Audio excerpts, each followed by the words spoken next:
How to grow coriander at home kitchen gardening. 8 दिन के अंदर खुश्क धनिया से हरा धनिया उगाएं, वो भी अपने घर के अंदर। तो ये जो मैं वीडियो रिकॉर्ड कर रहा हूँ इसके अंदर मैं आपको डिटेल से बताऊंगा। बहुत ज़्यादा दोस्तों को मुझे मैसेज आए कि हम धनिया लगाते हैं यार, धनिया क्यों नहीं उगता। तो जो मैं बातें इस वीडियो के अंदर बोलने वाला हूँ उनको गौर से आपने सुनना है और वही अमल करना है जो मैं आपको सीडिंग करके दिखाने वाला हूँ। मेरा नाम है Tanveer Ahmad, ST home kitchen gardening से। तो अगर आप पहली दफ़ा विजिट कर रहे हैं तो चैनल को ज़रूर सब्सक्राइब कीजिएगा। गार्डनिंग सीखने के लिए आपको बहुत सारी वीडियोस मेरे चैनल के अंदर मिल जाएंगी। शुरू करते हैं। सबसे पहले बात करते हैं मट्टी की। देखें, मट्टी मैंने आम गार्डन सॉइल ले ली है। गार्डन सॉइल बहुत ज़्यादा दोस्त ये पूछ रहे होते हैं गार्डन सॉइल होती क्या है। गार्डन सॉइल वो होती है जो आप गार्डन देखते होंगे, ग्राउंड देखते होंगे जिसमें घास वगैरह उगा है, पौधे लगे हुए हैं, उसको गार्डन बोलते हैं। उसकी जो मट्टी है वो बेहतरीन होती है गार्डनिंग करने के लिए।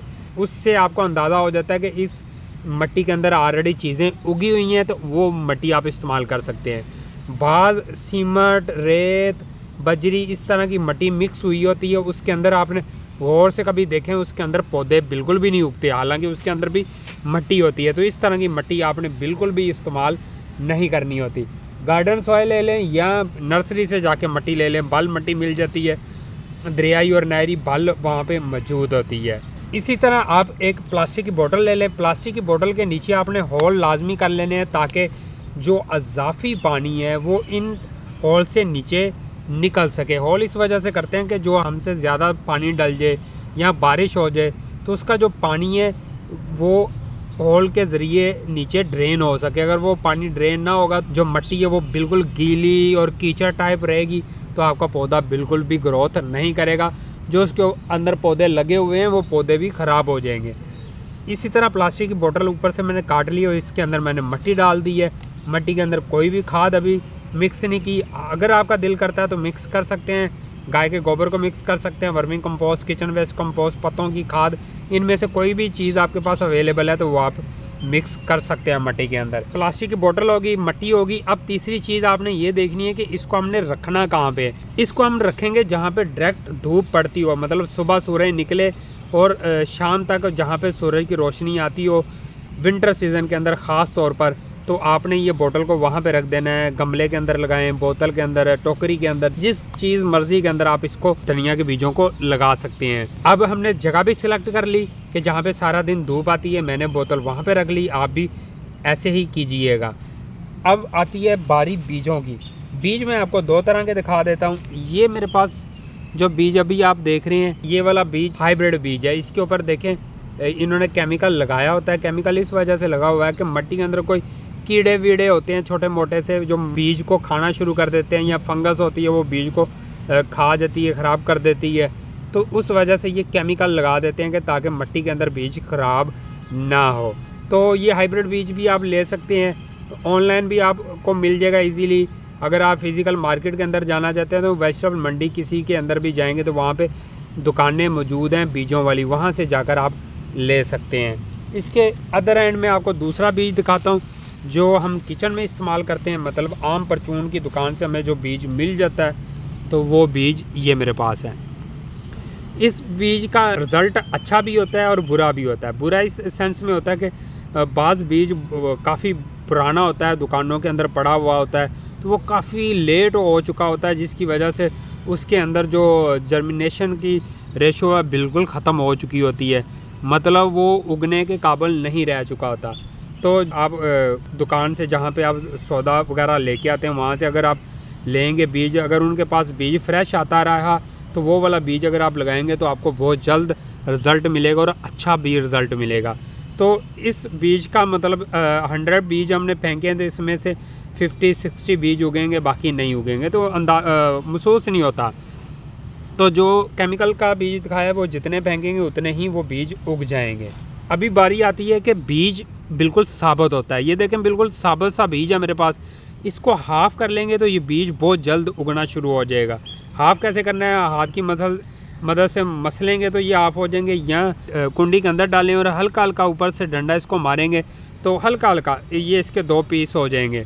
कुछ उम्र नहीं बना देना, सिर्फ 2 पीस बनाने हैं। तो जो मैंने ऑलरेडी बना के रखा हुआ है वो ये वाला है। ये देखें, ये एक बीज को 2 हिस्सों में कन्वर्ट कर दिया, क्योंकि एक बीज के अंदर से 2 बीज निकलते हैं। जब वो दोनों हिस्से अलग अलग हो जाते हैं, दोनों में से पौधा भी अलग अलग निकलता है। तो इस तरह आपने बीजों को हाफ़ करना होता है। ये इस वजह से हाफ़ करते हैं ताकि बीज हमारा जल्दी उग जाए। अगर आप साबुत बीज लगा देंगे तो वो थोड़े से 3-4 दिन ऊपर ले जाएगा, वो भी उगाएगा और ये भी उगाएगा, ये जल्दी उगाएगा। अभी देखें, बीज को ये 2 फिंगर और 1 अंगूठे की मदद से आपने यूँ इसको पकड़ना है। ये देखें, ये आपने पकड़ लिया इस तरह बीज। अब चलते हैं मट्टी के पास। ये देखें, मैंने बीज पकड़ा हुआ है और फिंगर्स को प्रेस करूँगा मट्टी के अंदर, और मैंने अंदाज़ा लगा लिया कि फिंगर मेरी ½ इंच तक मट्टी के अंदर प्रेस होगी। अब बीज मैं छोड़ दूँगा इसके अंदर। ये देखें, ये मैं आपको इधर करके दिखाता हूँ। ये देखें, बीज मैंने छोड़ दिए, होल के अंदर बीज पड़ा हुआ है। इसको कहते हैं बंचेस टाइप धनिया लगाना। तो आप इस तरह बंचेस टाइप धनिया को लगा सकते हैं। अगर दूसरा एक तरीका भी होता है, आप बीजों को बखेर कर ऊपर मट्टी बखेर देंगे तो उस तरह भी आप लगा सकते हैं। तो ये भी इजी है, वो भी इजी है, लेकिन ये सबसे इजी इस वजह से रहता है कि जब ये धनिया हमारा ग्रो हो जाएगा, काटने के काबिल हो जाएगा हार्वेस्ट के, तो इसको ये बंचेस के हिसाब से निकला होगा तो एक एक बंच को हम सीज़र की मदद से ये काटेंगे, पूरा धनिया का एक गुच्छा सा आपके हाथ में आ जाएगा। अगर बखेर के लगाएंगे तो उसको हार्वेस्ट करने में थोड़ा सा आपको मुश्किल पेश आएगी।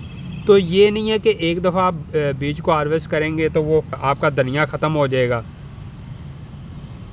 ऊपर से आपने 2 इंच नीचे छोड़कर ऊपर से आपने हार्वेस्ट कर लेना है, तो 5-6 दिन बाद दोबारा से उसके अंदर से धनिया उगना शुरू हो जाएगा।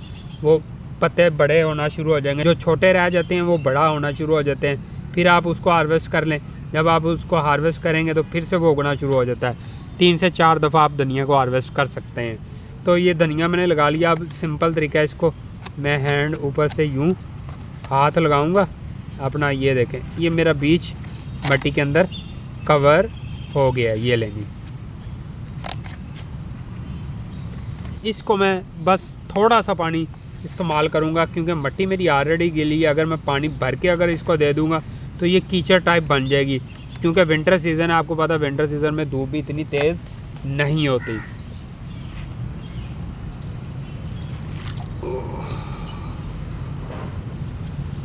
ले जी, मैंने पानी इस्तेमाल कर दिया। जो इजाफी पानी होगा वो ड्रेनेज हॉल से नीचे निकल जाएगा और बाकी मेरी मट्टी को मिल जाएगा पानी। अब इसको मैंने रखा हुआ है डायरेक्ट सनलाइट के अंदर, ताकि ये यहाँ पे पड़ा रहे और 5-6 घंटे इसको धूप लाजमी लगना चाहिए मेरे धनिया को। सिंपल तरीका है, आपने इस तरह धनिया को अपने घर के अंदर लगाना है।